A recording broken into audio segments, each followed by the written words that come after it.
Voilà, merci, merci à toutes, merci à tous de nous rejoindre aujourd'hui à Tourcoing pour cette deuxième édition des rencontres de l'innovation dans la musique. Euh, on a l'honneur ce matin d'ouvrir les débats sur la question européenne. Effectivement, comme ça a été signalé dans les discours introductifs, l'Europe, c'est un sujet fort et à forte valeur symbolique dans la région et dans la métropole. Donc on est ravis d'ouvrir la journée sur cette question. Alors le CNM m'a donné l'opportunité de modérer cet échange. Je pense que d'abord, avant de laisser la parole à nos intervenants, qui vont se présenter, qui vont présenter ce qu'ils font, et comment ils avancent sur les sujets musique et innovation, il est opportun de faire un rapide tour d'horizon du cadre et du contexte européen sur la question de la musique, sur la question du rapport entre la musique et l'innovation. Un cadre parce que c'est pas évident depuis la France, depuis Lille, depuis Paris, toujours de comprendre comment fonctionne la machine bruxelloise. C'est une technostructure assez complexe. Et sur les enjeux culturels en particulier, le schéma est très précis. Donc je pense que ce qui peut être intéressant avant qu'on commence le débat, c'est que je fasse un tout petit point là-dessus, soit pour rafraîchir les connaissances des uns et des autres, soit pour vous donner des premières informations qui vont ensuite être des petits cailloux sur le chemin de notre discussion. Donc je commence du point de vue budgétaire. Comme vous le savez peut-être, l'Union européenne dispose d'un budget de ressources qui sont négociées tous les 7 ans par les 27 États membres de l'Union européenne. Et ce budget, il est assez modeste. Ça représente 1 000 milliards d'euros sur 7 ans. À l'échelle des PIB cumulés des 27 États membres, c'est pas énorme. Dans le cadre de ce budget, il faut savoir que la part qui est dédiée spécifiquement à la culture, dans le cadre d'un programme qui s'appelle Europe Créative, dont je pense que certains d'entre vous ont déjà entendu parler ici, ça représente 0,2%, c'est 2,4 milliards d'euros sur les 1 000 milliards. Donc, ça vous pose déjà un premier chiffre. Dans le cadre de ces 2,4 milliards, 1,5 milliard est dédié à l'audiovisuel, dans le cadre du volet média. Alors, on a parlé un petit peu du rapport des ordres de grandeur et de l'intérêt porté à la chose audiovisuelle sur les politiques publiques en France. Au niveau européen, ça se retrouve, ce raisonnement, puisque 60% des fonds dédiés à la culture sont dédiés directement à l'audiovisuel. Si on veut être encore plus précis pour aller voir ce qui se passe côté musique en particulier, les fonds spécifiquement fléchés pour la musique, dans le cadre d'une initiative très récente qui s'appelle Music Moves Europe, pour l'instant en programmation sur la période des 7 ans qui nous concerne, je vous disais, c'est une programmation de 7 ans, les 1 000 milliards, les 2,4 milliards, on parle de 5 millions d'euros spécifiquement fléchés. Alors, il y a d'autres fonds horizontaux dans le cadre d'Europe Créative, et on pourrait résumer en disant qu'il y a à peu près 15 millions d'euros qui sont fléchés pour la musique pour l'instant, dans la période de programmation européenne qui nous intéresse. Mais c'est pour vous donner un ordre de grandeur. Si on compare avec le cinéma, c'est 170 millions à peu près par an. Donc, on est sur des ordres de grandeur qui ne sont pas les mêmes. Et qui, du coup, interrogent sur la place de la musique dans les priorités d'accompagnement culturel au niveau européen. Alors, ça, c'est sur les fonds qui sont spécifiquement dédiés à la culture. Il y a des fonds qui sont spécifiquement dédiés à l'innovation dans le cadre d'accompagnement européen. C'est un programme qui s'appelle le programme Horizon, dont, encore une fois, peut-être que certains ont entendu parler. Alors, ça accompagne toutes les structures innovantes. C'est environ 100 milliards d'euros sur 7 ans. Et sur ces 100 milliards, il y a une petite enveloppe qui est dédiée à la culture qui représente environ 2,5%. Et ce qui fait à peu près 2,2 milliards. Alors, si on veut être très précis, ça fait cumuler sur les fonds innovation et sur les fonds culture à peu près 5 milliards d'euros pour la culture. Au niveau européen. Sur 7 ans. C'est pas beaucoup. Et pour la musique, 5 millions. Donc 0,01% des 1 000 milliards. Voilà, j'arrête avec les chiffres parce que c'est un peu assommant, mais c'est pour vous donner des ordres de grandeur sur le fléchage budgétaire. Maintenant, il n'y a pas que le budget. Je fais court, hein, les amis, attendez-moi. Une petite minute. Il y a le cadre réglementaire. Le cadre réglementaire, c'est quand même le bras armé de l'Union européenne. C'est une organisation internationale productrice de normes et de droits. Le problème, c'est que dans le traité sur l'Union européenne, la culture n'est pas une compétence de l'Union européenne. C'est une compétence dite d'appui, mais la Commission européenne n'a pas le droit d'agir, d'avoir un mandat d'action normative sur la culture. Le Parlement et les États membres ne votent pas de texte normatif sur la culture. En revanche, il y a l'outil marché intérieur, qui là est une compétence très très forte de l'Union européenne.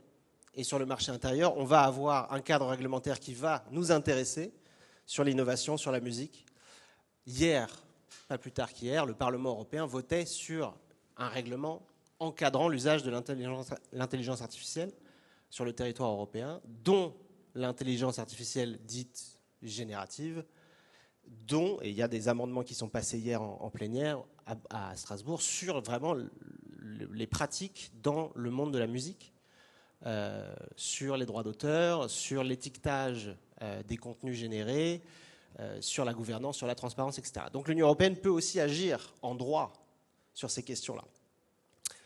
Je vous épargne la jurisprudence. Alors je sais qu'au niveau français, il y a eu une jurisprudence récente qui a fait beaucoup parler sur l'accompagnement par les organisations de gestion collective, mais ce n'est pas notre sujet aujourd'hui. Mais voilà, pour vous donner un peu quand même le cadre dans lequel on va exercer cette discussion. Alors moi, j'ai envie de vous entendre évidemment sur vos avis, sur comment ça évolue. Est-ce que ça progresse de votre point de vue? Est-ce que ça régresse? Comment vous envisagez les choses dans l'avenir? Mais avant qu'on rentre dans le vif du sujet, si vous le voulez bien, je vais vous demander de rapidement vous présenter, dire un petit peu ce que vous faites, d'où vous partez, et après on pourra se lancer dans le vif du sujet. Jérôme, ça te va? Parfait. On commence? Allons-y. Peut-être allumer le...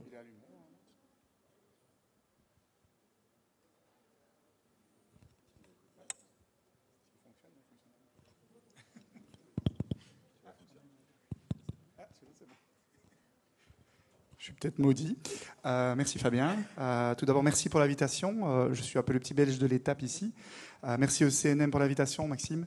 C'était vraiment un bonheur de participer au jury de sélection des projets dont vous aurez des résultats tout à l'heure. Merci aussi au bon mot de Manu et de Laurent. C'est toujours un bonheur de venir ici et de collaborer avec vous, avec Pleine Image. Je vais essayer de faire bref. Donc moi, je suis liégeois, vous l'avez compris, belge. J'ai mis un petit t-shirt un peu pour vous taquiner aujourd'hui. Vous le verrez tout à l'heure. Je travaille pour un fonds d'investissement, moi, qui est public-privé.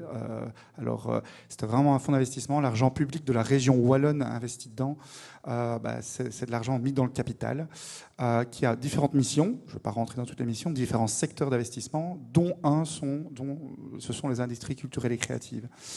La ville de Liège est, comme on l'expliquait tout à l'heure dans l'introduction, aussi une ville hyper culturelle, avec beaucoup de gros acteurs culturels et de petits acteurs culturels.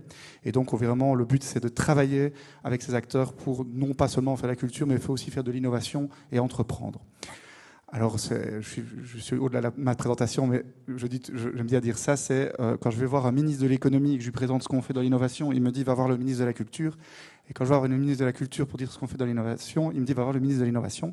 Donc un peu un cercle vicieux, mais je pense que vous devez vivre ça aussi ici au day-to-day, malgré tout ce que j'ai entendu tout à l'heure dans l'introduction qui m'a assez impressionné, dont la création du CNM il y a 3 ans, c'est ça, si j'ai bien compris. Alors, rapidement, je travaille pour un fonds qui investit dans les industries culturelles et créatives, dans des startups technologiques, pas que belges. Et on a remarqué avec notre expérience depuis maintenant 8 ans dans l'investissement dans la musique tech, que les startups technologiques dans l'industrie musicale, et ce n'est pas que dans ce secteur-là, mais en tout cas ça c'est le nôtre, essayent d'innover dans l'industrie musicale sans comprendre vraiment comment elle fonctionne, et elle est très compliquée. Et également, vous avez la même chose en France, j'en suis convaincu, toutes les startups vont à la chasse à la levée de fonds, Et en tant que fonds d'investissement, on dit toujours la meilleure levée de fonds, c'est pas de levée de fonds, c'est d'aller chercher du client. Et donc, on a créé en 2016, en collaboration avec le festival de musique Les Ardentes, que vous connaissez peut-être, un gros festival de musique urbaine, dont d'ailleurs le cofondateur est mon boss dans le fonds d'investissement, donc vous voyez un peu les liens là-bas.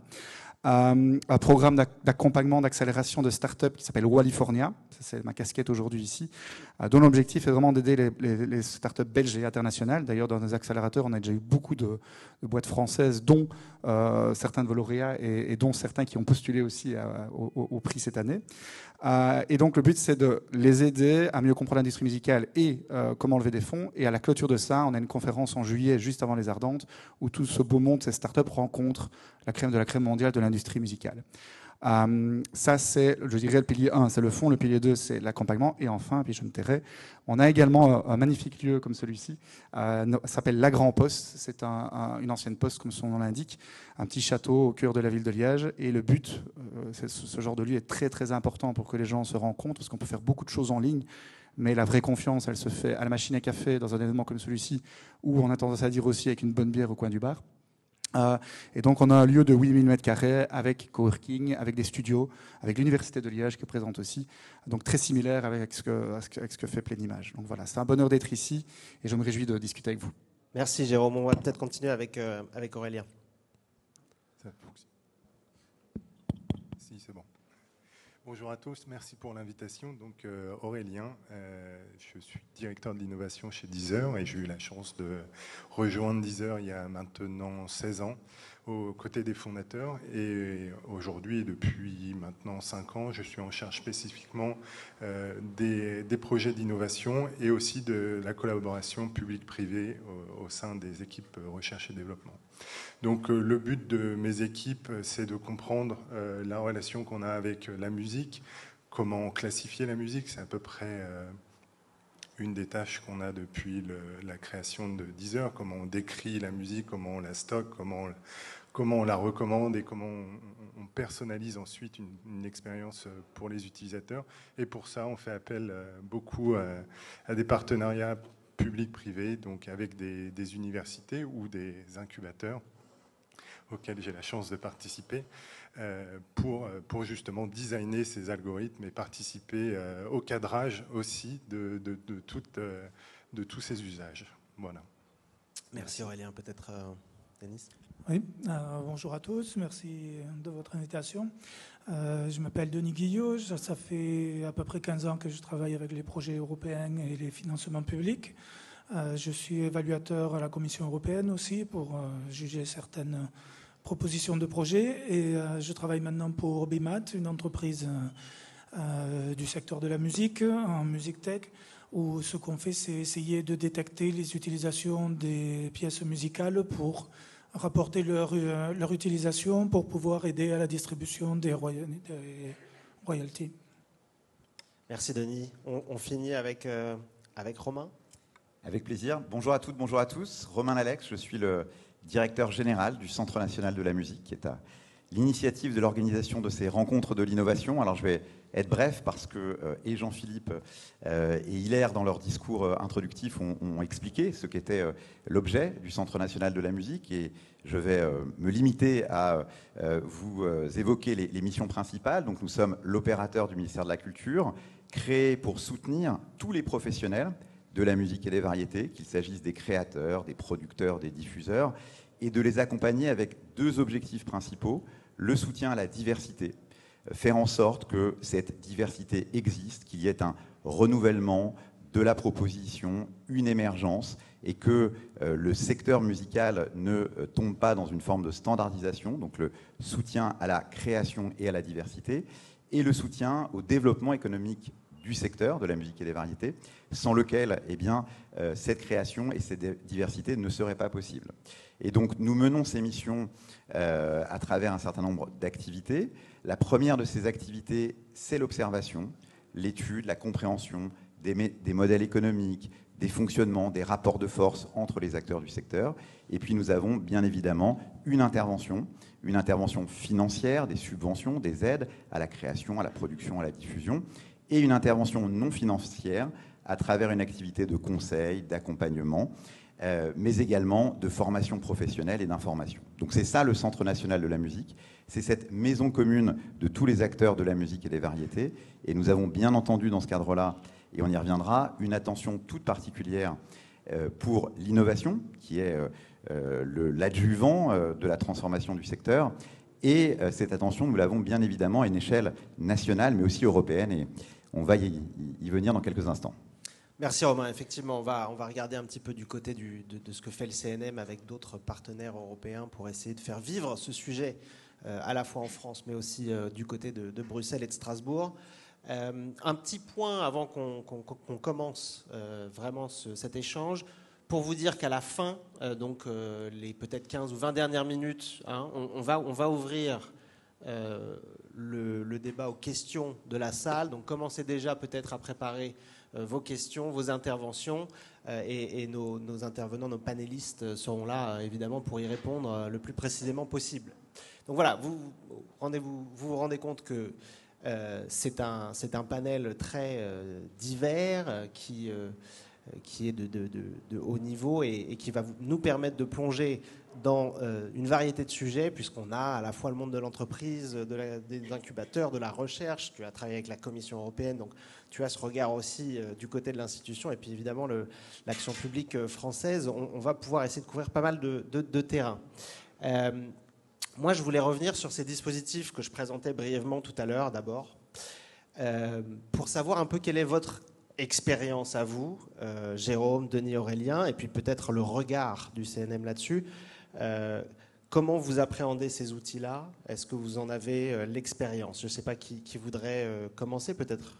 Peut-être Jérôme? Ouais. Oui, alors je vais essayer d'être positif. Je peux être négatif de parce que rester. ce sont des bons mécanismes, évidemment. Mais avant d'entrer dans ce qu'on appelle l'innovation dans le domaine du divertissement chez nous, les ICC, j'ai beaucoup mangé du FEDER, de l'Interreg, etc. Attention, jargon. Oui, ben voilà, jargon. Des fonds régionaux. Voilà, des fonds régionaux. Évidemment intéressants, parce qu'il y a des montants quand même assez intéressants, des collaborations avec d'autres pays, donc il faut évidemment dire beaucoup de positifs de ça.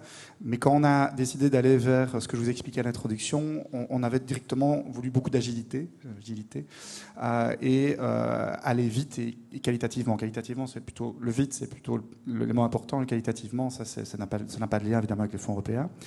Et alors on a décidé, alors j'ai évidemment la chance d'avoir une coupole fonds d'investissement derrière moi, sinon je ne pourrais pas faire ça, de se dire on va d'abord développer les projets, on va y aller, et les projets européens, et c'est là où on en est maintenant, on va commencer à le faire après 7 ans, ce sera plutôt la cherry on the cake. C'est-à-dire on aura bien fait la base, la structure, tout ce qu'il y a autour. Et puis, quand maintenant tout fonctionne bien, il y a plein de challenges évidemment, hein, que ce soit dans l'accélérateur, dans le fond, ou dans tout ce qu'on organise pour connecter les entrepreneurs, c'est plutôt de se dire, OK, ça marche, maintenant qu'est-ce qu'on peut rajouter pour le faire?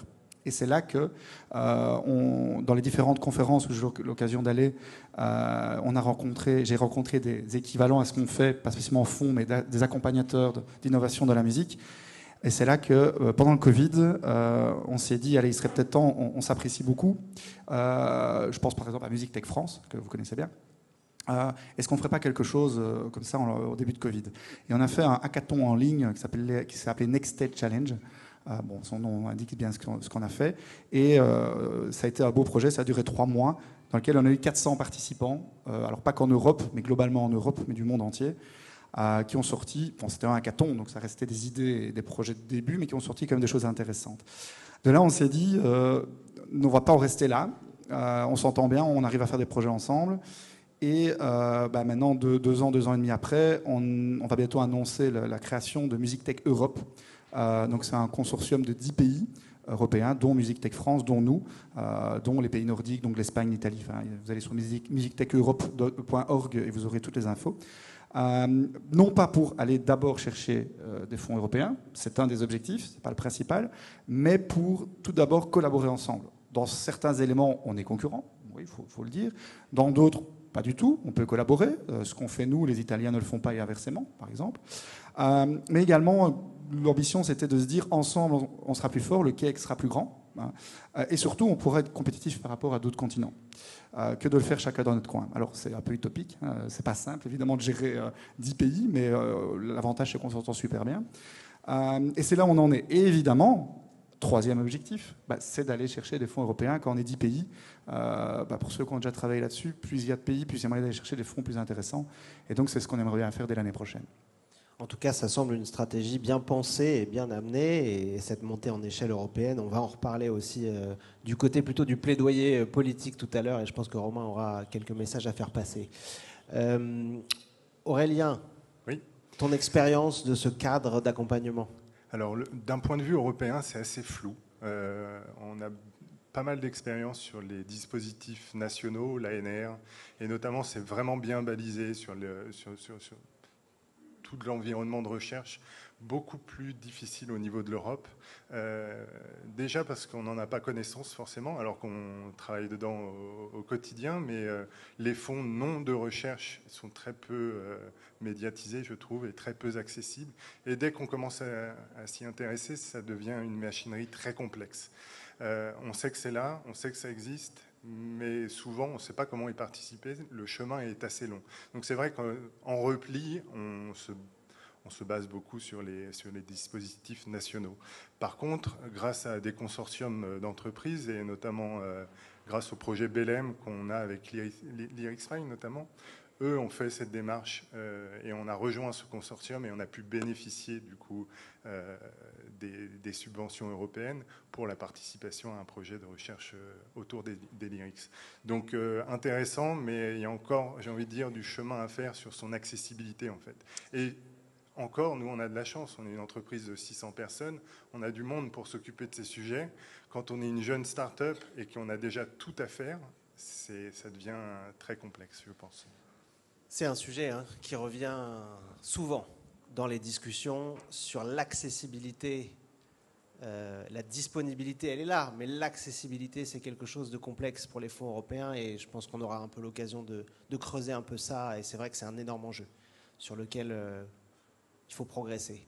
Je pense que le consortium Musique Tech Europe, justement, être à plusieurs pour aller chercher ces fonds facilite grandement. Et je pense que c'est dans ces structures-là que c'est intéressant d'observer et d'investir. Et ce travail ensemble, ce travail collectif, je crois que ça va être un peu le fil rouge de notre conversation, mais c'est quelque chose qui permet de multiplier à la fois ses chances d'être accompagné, que ce soit dans un incubateur ou par la puissance publique, mais aussi de faire vivre cette idée européenne. Denis, toi, tu es un spécialiste de ces questions-là. On va le dire, on ne va pas s'en cacher. Ouais, bon. Si vous voulez spécialiste, c'est toujours un peu gros. Mais est-ce que tu peux nous parler un petit peu de ton rôle à BMAT sur ces questions de financement européen? Ouais, mais nous, on fait un peu comme à Deezer, on utilise un peu tous les niveaux et tous les programmes. Il n'y a que Europe Créative, je crois, que pour l'instant, on n'a pas encore exploité. Mais on a trouvé une façon d'organiser suivant les différents besoins de l'entreprise, les différents types de financement. Pour les projets qui sont beaucoup plus appliqués ou beaucoup plus orientés à l'essence même de nos technologies, on fait beaucoup plus de projets régionaux ou même nationaux, en particulier parce qu'on peut faire beaucoup de projets individuels, donc on n'a pas tous les soucis de qui va avoir la propriété intellectuelle, comment s'organiser, quelle est à la fois ça soit complémentaire mais sans qu'il y ait de conflit d'intérêts. Donc c'est beaucoup plus pratique pour des choses qui sont vraiment essentielles à notre fonctionnement. Par contre, les projets européens nous permettent de faire beaucoup plus d'exploration. Comme disait la personne du ministère avant, il y a beaucoup d'évolution dans le secteur de la musique, il y en a toujours eu et il y en a encore plus. Donc nous, par exemple, d'ici 4 ou 5 ans, on ne sait pas du tout vers où les droits d'auteur vont être distribués ou de quelle manière, surtout dans tous les thèmes de métaverse, de blockchain et compagnie. Et les projets européens, ça nous permet de faire des explorations sur des thèmes qu'on ne pourrait peut-être pas faire intégralement dans l'entreprise. Là, on est dans un projet qui s'appelle Music 360, qui est sur étudier la valeur de la musique au niveau commercial et au niveau sociétal. Donc c'est quelque chose qui n'est pas du tout dans les nécessités de l'entreprise, et on arrive toujours à trouver moyen de développer un peu les technologies, mais en explorant des choses où on peut apporter grâce à notre expérience, mais auxquelles on ne pourrait peut-être pas se dédier normalement. Donc on utilise chaque mode de financement pour un objectif très différent au niveau de l'entreprise. Très intéressant, hein, cette manière effectivement de diversifier les sources d'accompagnement pour développer des choses que vous ne pourriez pas finalement développer sans ça. C'est de toute façon toute la raison d'être de ces dispositifs, c'est de vous aider à franchir des paliers. Je me rends compte, avant de donner la parole à Romain, qu'il y a un autre sujet de financement européen qu'on n'a pas encore décrit, et qui est une innovation toute récente qui date de juste après le Covid, c'est le fameux fonds de relance, Next Generation EU. Je pense qu'il faut en parler parce que on va mettre ça en lien avec le cas français. Mais Next Generation EU, c'est un stimulus, c'est un plan de relance qui fonctionne par l'emprunt et que la Commission européenne a déployé. C'est un fonds à 750 milliards d'euros, je crois, sur 3 ans, et dont la France bénéficie à hauteur, je crois, si je ne me trompe pas, d'environ 40 milliards en tout. Et il y a un peu d'argent là qui est fléché vers la culture et vers la musique, vers des dispositifs très précis. Mais c'est à la responsabilité, là pour le coup, des États membres de l'Union européenne dans leur périmètre d'action nationale, de dire, voilà, moi je veux accompagner telle ou telle initiative. Je pense que le ministère de la Culture fait quelque chose avec cet argent-là côté musique. Et donc voilà, c'est juste pour avoir le paysage le plus précis possible. Maintenant, Romain, pour toi, ce balayage-là qu'on vient de faire, du point de vue du CNM, qu'est-ce que ça t'évoque, comment tu ressens les choses? Au fond, en écoutant les participants à ce panel, on prend conscience que ce qui se passe à l'échelle européenne, c'est ce que les professionnels de la musique et des variétés vivaient à l'échelle nationale avant la création du CNM. On a on a des secteurs de la musique et des variétés, le secteur du spectacle vivant, le secteur de la musique enregistrée, qui sont extrêmement complexes, avec une multitude d'acteurs, tous interdépendants, avec parfois des intérêts plus ou moins convergents, et qui est en réalité cet univers, cet écosystème assez complexe à appréhender. Et l'une des raisons, l'une des motivations principales de la création de notre établissement était justement d'arriver à réunir tout le monde dans une même maison pour comprendre cet écosystème et pour pouvoir bâtir une stratégie de politique publique qui soit concertée avec les acteurs, qui soit réellement adaptée à leurs besoins. Et on n'y est pas trop mal parvenu, puisque pendant toute la période du Covid, grâce à cet opérateur unique, eh bien, nous sommes parvenus à obtenir un soutien massif de l'État. Je le rappelle, c'est près d'1 demi-milliard d'euros qui a été confié au Centre national de la musique pendant 3 ans pour venir au secours des professionnels de la musique et des variétés. Et en cette année 2023, qui est une année qui est au fond pour nous la première année hors Covid, c'est près de 65 millions d'euros de crédits d'intervention que nous gérons au bénéfice de la musique et des variétés, avec, s'agissant de l'innovation, un budget de près de 2 millions d'euros. Et donc, on est parvenu, alors parfois dans la difficulté, mais à travailler avec les professionnels, à élaborer des dispositifs, à les concerter, à les ajuster avec une grande souplesse et une bonne compréhension de ces enjeux. Quand on s'est interrogé sur ce qui se passait à l'échelle européenne, parce que bien que notre mission ne soit pas de développer des dispositifs à l'échelle européenne, on a souhaité regarder comment la Commission travaillait, le Parlement, et donc on a d'ailleurs créé une équipe en interne spécialement dédiée à cette activité, qui est dirigée par Corinne Satki, qui est présente dans la salle et que je salue avec ses équipes, avec la conviction que l'échelle nationale était une bonne échelle d'intervention, mais qu'il y avait probablement, bien sûr, pertinence à aller au-delà et à concevoir une stratégie de soutien, une stratégie d'intervention européenne. Et donc, on est allé à la rencontre de la Commission, on a regardé ce qu'étaient les différents dispositifs, et on a pris conscience de ce que tu as parfaitement illustré avec tes chiffres, c'est qu'il y avait une sous-considération dramatique de l'importance de nos métiers, de notre secteur, et une politique de soutien qui, au fond, était très générale, très transversale et absolument pas adaptée à nos besoins, contrairement à ce qui existe dans le champ de l'audiovisuel et du cinéma, avec un programme média très puissant et complètement adapté aux besoins du secteur. Et on a été un peu surpris de cette sous-considération, d'abord au regard de l'importance de nos secteurs, du poids économique qu'ils représentent en termes d'emploi, de chiffre d'affaires, qui est à peu près équivalent à celui de l'audiovisuel et du cinéma. Il n'y a pas à rougir de nos métiers de ce point de vue-là. Incompréhension aussi au regard de l'importance sociale, politique et culturelle de nos métiers. La musique, Hilaire l'évoquait tout à l'heure, est la première pratique culturelle des Français comme de nos voisins européens. C'est une pratique qui fédère en particulier la jeunesse et c'est probablement le levier le plus puissant de construction d'un imaginaire européen et d'un sentiment de solidarité européenne. Donc là, on ne comprend pas. Et puis, on ne comprend pas non plus cette sous-considération au regard du facteur X que représente la musique, également dans le champ de l'innovation. La musique a toujours été aux avant-postes de l'innovation technologique et parfois avec difficulté, comme on l'a connu pendant la crise du disque, mais a toujours été un pas en avant, 10, 15, 50 ans d'avance par rapport aux autres industries culturelles. Pour toutes ces raisons, il nous semblait que la musique méritait une attention particulière et méritait des dispositifs adaptés. Et donc, quand l'opportunité de la présidence française de l'Union européenne s'est présentée, on a saisi l'occasion et on a fait ce que l'on a appris à faire depuis la création de l'établissement, c'est-à-dire concerter, réunir l'ensemble des organisations professionnelles européennes représentant les intérêts du secteur musical dans tous les, encore une fois, dans tous les secteurs et pour tous les intérêts, ceux des salariés, ceux des entreprises.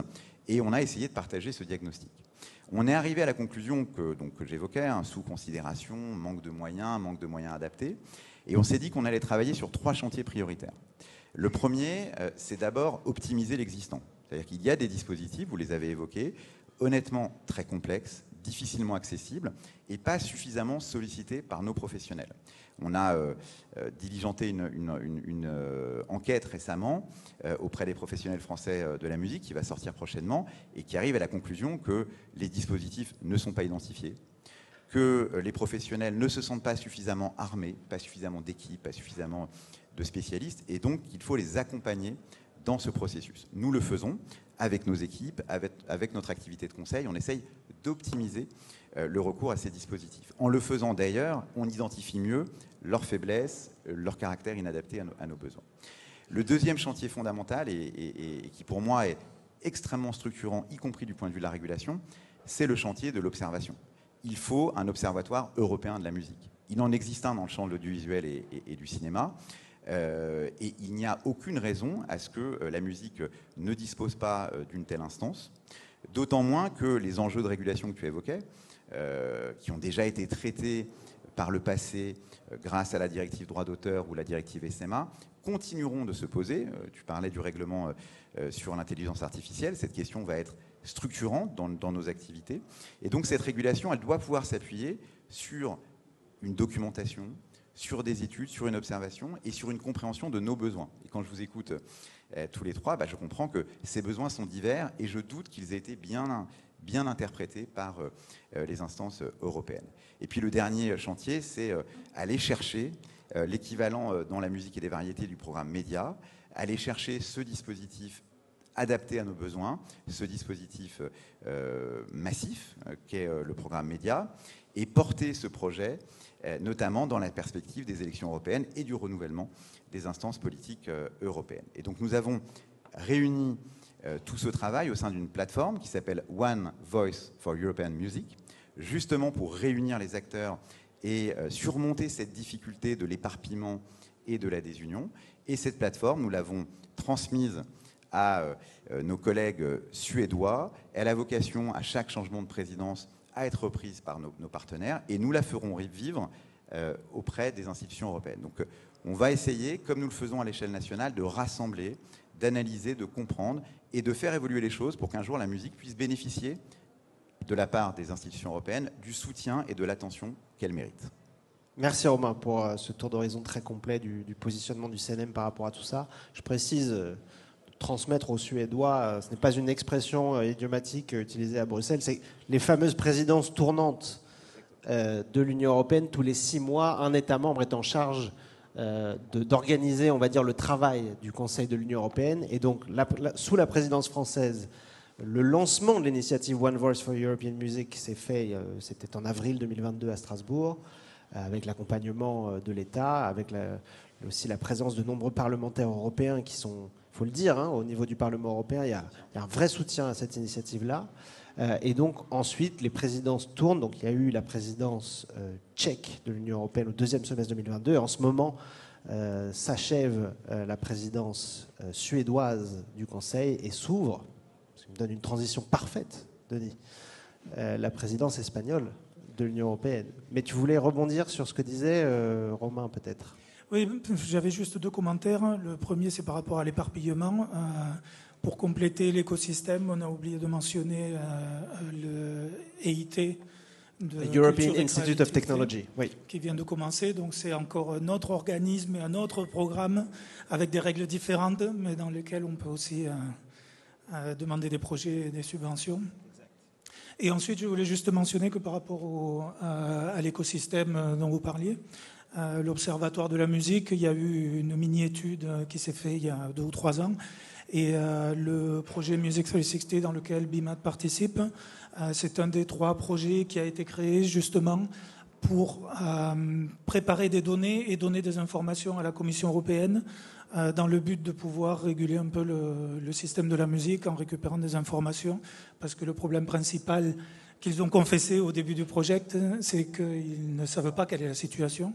Donc ils font 3 projets, un sur le streaming, un sur le background music, et tout ça dans le but d'avoir plus d'informations pour pouvoir justement agir dans ce sens. Donc au moins ils s'en sont conscients. On verra comment ça finit, mais ils sont conscients du problème. Effectivement, Romain. Non, si je peux juste ajouter un mot sur ce point, c'est que quand on parle d'étudier, de comprendre l'économie de la musique, on parle d'étudier et de comprendre une économie qui est mondiale. Avec le digital, chaque sortie est une sortie internationale. Et donc, la relation que nous avons, et nous menons des études très importantes dans ce domaine, on a mené 2 études qui étaient 2 premières mondiales, qui ont été relayées bien sûr par la presse internationale et notamment américaine, sur le modèle économique du streaming, sur le modèle dit du user-centric, sur la manipulation des écoutes en ligne. On est les premiers au monde à avoir travaillé ce champ. Mais nous l'avons fait, vous l'imaginez, dans une forme de difficulté, puisqu'on parle d'un marché, la France, qui va réclamer des données à des plateformes multinationales dont les centres de décision ne sont pas en France et qui se demandent bien ce que ce petit village gaulois vient leur demander. Et donc heureusement nous l'avons fait, et notamment avec Deezer en très bonne intelligence, et j'allais dire que les représentants de ces entreprises en France ont été très bénévolents, très impliqués, nous ont permis de mener ces études. Mais c'est pas sorcier de comprendre que si ces études étaient menées à l'échelle européenne, adossées à une institution proche de la Commission, ces discussions seraient sans doute facilitées. Et par ailleurs, le périmètre étudié serait sans doute encore plus pertinent que celui dont nous disposons. Donc c'est vraiment un enjeu majeur. Bah, surtout sur le sujet de l'innovation, puisqu'on est sur des dynamiques de temps long, dont les résultats ne sont pas forcément immédiatement perceptibles et sur lesquels il faut avoir une observation dite barométrique, c'est-à-dire est-ce qu'on progresse année après année sur tel chantier? Si un fonds d'investissement décide une stratégie sur 15 ans, ben, voilà, on ne peut pas savoir. Si on fait un rapport, on les connaît, les rapports de la Commission européenne, ils sont publiés et puis bon, souvent ça reste un peu dans un tiroir. Alors je ne veux pas trop les taquiner, ils ne sont pas là, mais voilà, cette étude de faisabilité sur un observatoire européen de la musique, moi j'ai travaillé dessus, je sais que la Commission l'a lu. Bon, mais effectivement, ça fait partie de cette conversation et de cette incompréhension. Le monde de l'audiovisuel, depuis des décennies, bénéficie de cet outillage-là, d'organismes publics qui ne coûtent pas cher en plus, sur les échelles dont on parlait tout à l'heure. Là, on parle de 1,5 million, 2 millions d'euros par an, ça va. Mais qui pourrait avoir un effet structurant très intéressant pour le secteur. J'aimerais bien peut-être vous entendre, Jérôme et Aurélien, sur cette idée sur vos enjeux à vous d'innovation de temps long. comment vous pourriez bénéficier d'outillages comme celui-là sur l'observation des grandes tendances de marché Oui, totalement. En ce qui me concerne, et en tout cas pour Deezer, on a déjà mis ça en place il y a déjà plusieurs années, la collaboration avec les institutions ou avec des labos publics, parce qu'on est conscient d'avoir la chance d'avoir énormément de données qui peuvent contribuer à avoir énormément de savoir et donc à pouvoir piloter tout ce secteur et notamment pouvoir gérer les innovations. Donc on le fait, mais toujours à l'échelle nationale, plutôt à l'échelle nationale. On a commencé notamment avec l'UCPS à attirer l'attention des Norvégiens qui sont venus nous voir pour avoir accès à nos données, mais même aussi à l'international. Le ministère du Québec était d'ailleurs étonné de l'ouverture de nos données à des organismes publics ou même d'autres privés, je pense qu'on a tous à y gagner, à en savoir plus. Donc oui, favoriser, j'ai envie de dire, l'échange européen va simplement aider le secteur de la musique à grossir et à en savoir plus et à prendre les bonnes décisions. Aujourd'hui, ce n'est pas encore le cas, mais je pense qu'on a tous intérêt à pousser dans ce sens. Mieux se connaître finalement pour être plus efficace et peser plus. Oui, totalement. Jérôme, ton sentiment là-dessus? Je partage à 200%. Musique Tech Europe est partie entre de là et que chacun, évidemment, c'est son win ou ses wins. Nous, en tant que fonds, évidemment, d'avoir des informations un peu à 5 à 10 ans. Bon, 5 à 10 ans, c'est peut-être un peu loin, mais il faut les avoir. Ça nous permet aussi de savoir que quand on fait un investissement, même si ça reste toujours super risqué, on ne va peut-être pas dans la mauvaise direction. Après, évidemment, on n'attend pas ça. Le fait d'avoir nos partenaires européens et internationaux, d'échanger avec des sociétés comme Deezer ou autres, on écoute. On est vraiment à l'écoute à chaque fois des tendances, ce sur quoi ils travaillent. Voilà, fonds d'investissement, ça reste risqué. Par contre, moi, j'ai des discussions souvent avec des acteurs, par exemple, dans des gros labels, et on parle souvent que, pour le moment, on parle beaucoup des sexy tech. L'AI, évidemment, mais l'AI, elle est là depuis quand même quelques années. C'est pas aujourd'hui qu'elle est sortie. C'est juste qu'il y a un gros buzz autour. L'année passée, c'était les NFT. Il y a le métaverse. Enfin, voilà. On regarde ça actuellement. On n'a pas vraiment encore investi là-dedans, mais on est très attentif. Mais ce que me disent beaucoup de pros de l'industrie, c'est que ce qu'il faut regarder maintenant, c'est les unsexy tech, les tech non sexy, les métadatas, les rights tech, les droits d'auteur, tout. Je ne sais plus qui disait tout à l'heure, tout ce qui l'industrie a besoin de ça là maintenant aujourd'hui. Je ne dis pas qu'il ne faut pas regarder les autres, mais voilà. Donc, de pouvoir avoir un observatoire qui regarde les grandes tendances, ça permet de se dire, peut-être que sur certains projets, on investit maintenant, mais on sait que ce sera long terme, et il faut le faire.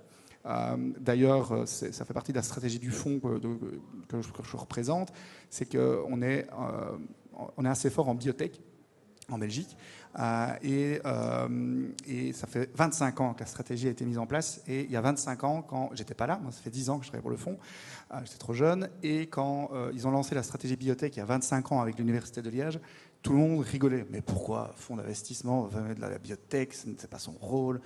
Maintenant, ça permet tellement naturel en Belgique et même en France de dire que ça fonctionne tous les jours, tous les mois, il y a des boîtes internationales. Encore la semaine passée, australienne qui est venue mettre son siège à Liège, européen, parce qu'on a mis en place les choses. Et donc, il faut être patient. Alors, c'est sûr que la gestion d'un fonds, une gestion d'une société comme Deezer ou même de Bimat, il y a le côté court terme, il faut faire rentrer les sous, il faut que ça fonctionne, il faut que ça démarre. Mais il faut avoir cette stratégie long terme, parce que parfois, certains, même moi en Belgique, alors qu'on est convaincu que ce qu'on fait en musique tech va dans la bonne direction et fonctionne, nul n'est prophète dans son pays. Et je dois toujours expliquer que ça fait 6 ans qu'on le fait et on en reparle dans 5 ans et ce sera encore évolué. Donc le long terme est important, mais il faut évidemment pas oublier l'agilité et quand même le court terme pour que les structures tiennent le coup, les startups en première. Je voulais justement réagir sur ce dernier point parce qu'il y a un clivage dont on a essayé de sortir aussi au CNM, c'est l'opposition innovation tech, musique, respect du droit d'auteur, respect de l'écosystème, respect des enjeux d'émergence et de diversité. On a choisi, nous, de créer un fonds, le fonds de 2 millions d'euros que j'évoquais tout à l'heure, qui est ouvert non seulement aux entreprises de la musique et des variétés, celles qui ont les licences, les codes NAF qui vont bien, etc., mais au fond à toutes les entreprises dont l'activité et le projet contribuaient à créer de la valeur dans notre secteur. C'est le premier et le seul dispositif que nous gérons qui est à ce point ouvert à toute catégorie d'entreprise. Et on l'a vraiment fait pour sortir de cette espèce d'opposition stérile et de dire aux acteurs de la tech et aux acteurs de la musique, plutôt que de vous faire la guerre, asseyez-vous autour d'une table, expérimentez. Et moi, je te rejoins, je pense que l'innovation, c'est du très long terme, mais à un moment donné, il faut aussi essayer de trouver à court terme des business, des modèles économiques viables, soutenables également sur le plan de la transition écologique, parce qu'on n'a pas évoqué ce terme, on n'a pas évoqué cet enjeu, mais pour nous, l'innovation, c'est sans doute le levier le plus structurant pour accompagner ces transformations. Il y en a d'autres, il va falloir aussi réduire la voilure, il va falloir être plus, le mot m'échappe, sobre dans l'activité économique, mais on a aussi des modalités techniques, des modalités de service qui peuvent nous permettre d'être plus performants. Donc voilà, donc on a essayé de sortir de cette logique. Nous le faisons dans nos aides financières, nous le faisons dans les études et dans notre activité de prospective. Jean-Philippe faisait la promotion du livre à 20,90 €, si je ne dis pas de bêtises, que nous sortons, qui est disponible ici, et musique et données, et dont l'objet est du même ordre, c'est-à-dire réunir autour de la table des chercheurs, des personnalités impliquées dans ces enjeux, et qui n'ont pas l'esprit enfermé dans une logique, voilà, qui s'ouvre et qui essaie de faire avancer les choses. Et c'est ce qu'on essaie de faire modestement. C'est ce que vous faites de manière, je trouve, moi, plutôt ambitieuse avec le CNM au niveau français, malgré des contraintes et malgré des moyens qui, de facto, sont limités. Et vous avez le sentiment que ça marche. C'est un service public. Bon, il n'y a pas 36 façons de faire vivre un service public de cette manière, il faut le financer. Et donc, il faut un cadre d'accompagnement qui réponde aux besoins. Ce n'est pas juste mettre un petit chèque sur la table et dire débrouillez-vous. Si vous choisissez de travailler et avec les gens de la tech et avec les gens de la musique, c'est votre problème s'il y a des soucis derrière. L'idée est quand même de s'asseoir avec l'opérateur et de dire bon, vers quoi on va. C'est sur ça que j'aimerais maintenant qu'on avance, parce que voilà, on parlait des chiffres au début, on parlait de la frustration, que ce soit opérationnel sur la nature des dossiers qui sont très compliqués, difficiles d'accès, etc. Parfois un peu nébuleux si c'est des fonds régionaux, des fonds FEDER, des choses comme ça. On a l'impression que c'est un peu une forêt inextricable où il faut se promener la nuit et voilà, c'est compliqué avec une lampe torche. Vous êtes autour de la table, vous avez une connaissance de ces enjeux-là, vous travaillez au niveau européen pour la plupart. Est-ce que vous avez une idée de la manière dont vous voudriez voir les choses d'ici 5 ou 10 ans sur ces dispositifs-là, sur ce cadre-là? Les élections européennes qui arrivent, on rentre dans une période de négociation budgétaire pour le prochain cadre septennal, le prochain cadre financier pluriannuel. Si des futurs candidats et candidates au Parlement européen ou des futurs commissaires européens étaient dans la salle, qu'est-ce que vous leur demanderiez? Je pense que cette idée d'observatoire, elle revient. D'autres choses qui sont directement liées à vos besoins, parce qu'encore une fois, on est là pour parler d'innovation, d'investissement, de recherche et développement. Alors, Jérôme. Merci. De manière un peu naïve, peut-être je vais le dire, mais parfois essayer de ne pas réinventer la roue. Je vois, et ces programmes sont très bien, mais je vois parfois apparaître des nouveaux programmes qu'on ne connaissait même pas encore dans la musique tech, financés par l'Europe, et je trouve ça très bien qu'ils soient financés, mais au lieu de faire ça, c'est plutôt renforcer et connecter. Je pense que ça serait pas mal, parce qu'il existe déjà pas mal de choses qui se font, et comme je disais tout à l'heure, parfois on se dit ouais, c'est compliqué, donc même si c'est notre faute, on devrait postuler et le faire, mais c'est tellement compliqué qu'on se dit on est de day-to-day, on doit avancer, on fait avancer la machine, et parfois je pense que de manière un peu utopique de se dire est-ce que c'est pas aussi à nous d'aller vers eux, mais à eux de venir vers nous, de voir ce qui existe. Je le dis pas du tout en ayant le seum, comme vous dites souvent avec les Belges, je le dis pas du tout comme ça, mais par exemple j'ai jamais eu un représentant de la Commission européenne alors que c'était à 1 heure de Liège dans nos programmes musique tech, alors que genre, je les contacte mais à tirer la rigo en même temps en demandant de l'argent. Je dis venez voir ce qui se passe, venez écouter, venez présenter ce que vous faites. Aucune réponse, c'est pas grave, bon, j'ai un peu le seum peut-être, oui, mais je veux dire, c'est comme ça automatique. Je veux dire, ils ont beaucoup de boulot, on a tous beaucoup de boulot aussi, mais si à un moment on développe des programmes de financement, d'innovation dans le domaine de la musique et qu'on ne vient pas à Pleine Image, bon, ils sont peut-être venus, j'en sais rien, qu'on ne vient pas à Liège, qu'on ne va pas en Italie chez nos amis de Music Innovation Hub, c'est un peu dommage, quoi, je trouve. Voilà. Le message, je l'espère, est passé. Denis, quelque chose là-dessus? Mon opinion, c'est qu'il y a un peu un manque de compréhension de la musique tech, ou je ne sais pas si c'est qu'ils ne savent pas que ça existe, ou s'ils ne comprennent pas exactement ce que c'est. Mais moi, je viens du monde de l'éthique, donc j'ai commencé les projets européens sur des problèmes d'ordinateurs, de sciences et de technologie de l'information, et où les budgets sont beaucoup plus gros, et où il y a beaucoup d'appels à projets qui demandent des développements sur des aspects vraiment techniques. Mais ils sont orientés d'une façon qui fait que la musique tech ne peut pas rentrer là-dedans. Par contre, les besoins sont les mêmes. Et quand on parle de projets ou de fonds dédiés surtout à la musique, on a un peu l'impression qu'il y a une idée qu'il y a moins de technologie derrière et que donc il n'y a pas besoin de faire il n'y a pas autant de matériel, il n'y a pas autant de budget, il n'y a pas autant de tout. On a l'impression qu'il y a une pensée tech et une pensée culture qui sont complètement séparées. Et la culture, ça peut se faire pas cher. Donc il n'y a pas besoin de mettre les mêmes ressources. Alors qu'en fait, on a des problèmes qui correspondent totalement à d'autres work programmes dans lesquels on essaye de rentrer, mais le phrasé fait que souvent on ne peut pas y aller. Donc je pense qu'il manque un peu cette vision du fait que de la partie de musique, il y a aussi toute une technologie derrière qui est aussi intéressante. Nous, on travaille avec l'intelligence artificielle, on travaille avec le blockchain, on travaille avec les mêmes technologies que dans d'autres projets. Et vous avez des besoins d'investissement, d'accompagnement, d'incubation. Et les besoins sont les mêmes. Ouais. Romain. Alors, mais nous, on a complètement le seum, hein, pour reprendre ton expression. Quand on voit comment on est traité en comparaison d'autres industries culturelles qui sont immédiatement identifiées ou sur lesquelles on projette immédiatement ces enjeux d'innovation, etc., y compris en partant dans des voies qui se sont révélées sans issue, hein, la 4D, voilà, enfin, toutes ces technologies sans doute passionnantes dans lesquelles on a englouti des millions et qui n'ont absolument donné aucune application concrète. Et quand on arrive avec des éléments extrêmement concrets, par exemple, nous avons financé sur nos propres moyens et des reliquats, des fonds exceptionnels qui nous avaient été confiés, un fonds de soutien à l'innovation des salles de spectacle, voilà, pour qu'elles puissent, sur le plan de la transition écologique, de l'expérience spectateur, de la sûreté, faire des investissements massifs qui vont les faire passer dans une autre ère. On nous regarde un peu en nous disant non mais ça c'était la même activité il y a 350 ans ou même il y a 3000 ans.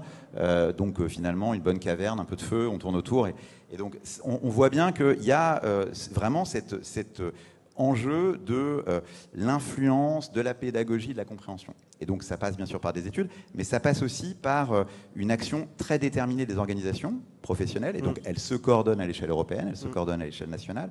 Et il faut donc qu'on aille chercher, tu posais la question de savoir ce qu'on espérait pour les 5 ans à venir. Alors je me projette même plus loin parce que les programmes européens, c'est plutôt à horizon 8 ans qu'ils se dessinent. Et dans une réunion qu'on a eue avec les pros français sur ces sujets il y a quelques temps, je disais que si on rate un virage, on en prend pour 15 ans ou 16 ans. Donc il ne faut pas rater le prochain virage. Et ben nous, ce qu'on veut, c'est le programme média de la musique. C'est ça qu'on veut, tout simplement. Et on veut que dans ce programme, eh bien, l'innovation, l'export, tous les enjeux de transformation et de développement du secteur soient les matrices de ce soutien. Donc un programme d'une échelle comparable à ce qui existe pour l'audiovisuel, quelque chose comme 1,5 milliard d'euros, 2 milliards d'euros, avec 400 millions pour l'innovation, la tech, la recherche et développement, 500 millions sur 7 ans, ça va ? Je pose la question à Aurélien, sur l'ordre de grandeur. Non mais allons-y. Ajoutons un zéro. Si on fait la liste du Père Noël. Non, pour compléter un petit peu tout ce qui a été dit, je pense qu'il ne faut pas hésiter à être ambitieux. Donc, d'un côté, c'est comment on fait participer les acteurs privés, notamment dans le partage de données, etc. Pourquoi pas constituer un laboratoire pluridisciplinaire européen pour étudier la musique d'un point de vue sociétal, d'un point de vue création, et en fait éviter cette séparation entre la recherche et la culture. C'est les deux en fait. Il faut l'accepter, la musique c'est comme ça. Et je pense que tous les acteurs ont intérêt à contribuer, et plus on en saura sur nos usages, sur l'usage de la musique, les différents genres, mais aussi sur la technologie. On parlait d'AI générative, tout ça c'est pas nouveau. Ça a surpris le secteur, mais ça fait des années qu'on travaille sur l'AI générative. C'est pas nouveau, donc le structurer derrière, avoir des rapports via un observatoire, c'est très bien. Mais je pense qu'il faut aussi que tous les acteurs du secteur contribuent un effort commun pour la filiale au niveau européen. C'est ça qui est porté par One Voice for European Music. Je pense qu'il y a certaines organisations qui sont signataires, qui sont membres de ce collectif dans la salle. On aura peut-être l'occasion de les entendre. Mais c'est un effort de plaidoyer collégial. C'est pas que les acteurs de l'innovation, de la recherche, de la tech. C'est les acteurs du live, c'est les acteurs des labels, c'est les représentants des artistes, des compositeurs, des songwriters. On est vraiment sur tout le spectre à la fois ce qu'on appelle la chaîne de valeur, mais aussi l'écosystème des acteurs de la musique. Tout le monde est dans le même bateau finalement sur ces questions-là. C'est de l'intérêt général de la filière. Oui, et tout le monde s'entraîne. Donc de connaître les problématiques d'un autre secteur dans l'activité de la musique peut amener un acteur technologique à apporter des réponses. On parle beaucoup en ce moment de l'AI générative et comment on aide l'industrie, nous en tant qu'acteurs Deezer, un DSP, mais Bimat le fait aussi, comment on se saisit de ces sujets pour leur apporter justement notre savoir-faire. Et c'est une relation commerciale derrière, mais malgré tout, on répond à une problématique commune. Non, mais je rejoins complètement ce que tu disais sur le fait que cette dynamique, elle doit être collective et elle doit fédérer l'ensemble des acteurs, l'ensemble des professions, la tech, les professions plus traditionnelles de la musique et que tout le monde puisse se rassembler autour de ce projet. Pour dire en quelques mots, parce qu'on a dit, tu lançais les chiffres, etc., et tout ça demande du travail, tout ça demande bien évidemment de la concertation, mais on parle énormément de souveraineté culturelle. En France, hors de France, nous avons en Europe des acteurs, des opérateurs stratégiques que le monde entier nous envie, qui opèrent dans un marché qui est mondial, qui sont compétitifs, qui sont même extrêmement conquérants, et qui le font en respectant l'écosystème, en respectant les créateurs, en respectant les œuvres et en essayant de les défendre et de les valoriser. Et c'est ça qu'il faut défendre. Et pour le défendre, il faut une stratégie. Et donc on essaye à l'échelle nationale de l'articuler, on essaye de poser une vision sur cette stratégie, mais le combat ne peut pas être national. Voilà, je ne crois pas. Pas à ces échelles-là. C'est pas à cette échelle-là qu'on gagnera, et surtout, c'est pas à cette échelle-là qu'on arrivera à réconcilier. Et aujourd'hui, pour moi, c'est le principal problème qui nous est posé. Je parlais de clivage, c'est le clivage entre un fonctionnement fluide du marché et la protection des œuvres et des créateurs. On ne résoudra pas ce clivage à l'échelle nationale, ça ne marchera pas. Et c'est donc à l'échelle européenne qu'il nous faut bâtir une stratégie sur les deux jambes, la régulation qui est indispensable, sans laquelle le rapport à l'œuvre se résumera à une pure consommation algorithmique, etc., mais aussi le développement économique et une stratégie industrielle de soutien à ces opérateurs stratégiques de la musique et des variétés. Donc c'est ça qu'il nous faut construire demain.